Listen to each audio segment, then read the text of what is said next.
Alright, let's do this. This is my first movie review. Hey guys, I just got back from seeing GXK for the second time, and I'm just gonna share my quick thoughts with you guys.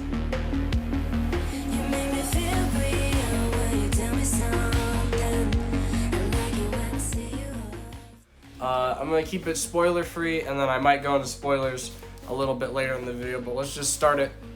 Yeah. So the first thing, I actually really like this movie. I've seen it twice now, and I really like it for the most part.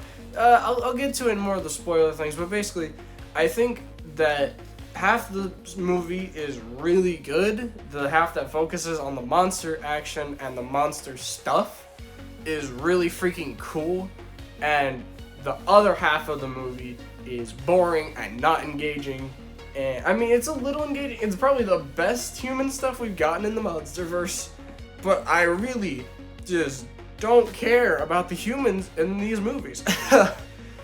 This movie is especially prevalent in that because one half of the film is so good and the other half is kind of really boring. Like, it's a little interesting, but at the same time, I don't care. I cannot bring myself to care at all. And I think those parts really drag down the pacing of this film because, wow, the human stuff is boring.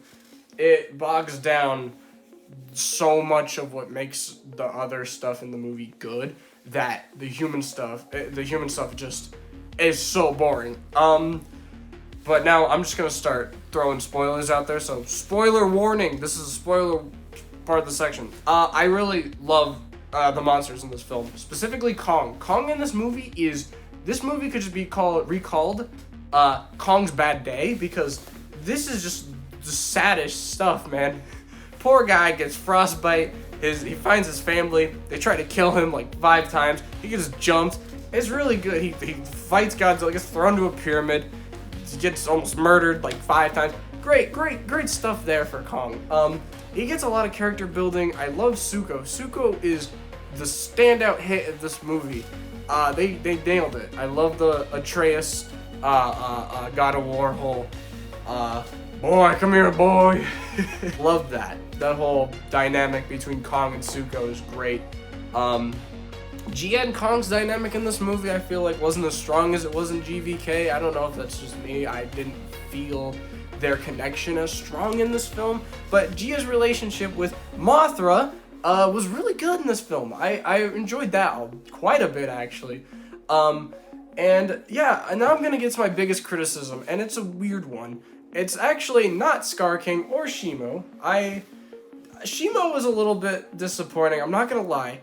I was a little let down because I was expecting her to be a, like, real big threat. I mean, this one froze King Ghidorah, right? Like, so I'm expecting, like, world-ending threat here, but we don't really get the scope of scale of that, so that's a little let down, but I'm not too upset about it because the film is pretty good, so I can let that go. What I can't really let go, though, is how Godzilla is utilized in this film. When he's on screen, it's awesome, but when he is, like, the thing is, it goes from really cool Kong stuff to humans that are boring to Godzilla for like 10 seconds and then no more Godzilla. So I kind of wish we got a little more Godzilla doing stuff in this film. I know that kind of sounds boring, but there's a scene in GVK where Godzilla's literally just swimming and it's like awesome. You know, maybe just a little more of that. I just like seeing them do stuff. It's just cool to see Godzilla ripping through the ocean. This movie, so much monster action and so much monster scale. A lot of people are saying that you kind of lose a sense of scale. I never really lost sense of scale with anyone, so I think they did a good job of keeping, even in Hollow Earth, the sense of just how big they are. But now, overall, the movie's good. I guess I'll give it like 7 out of 10. I think as just a movie, like a 6 out of 10, just as a normal film. But my personal rating, probably like an 8. I'm feeling nice about it. So I give it an 8 out of 10. Monsterverse ranking so far, this is my personal opinion.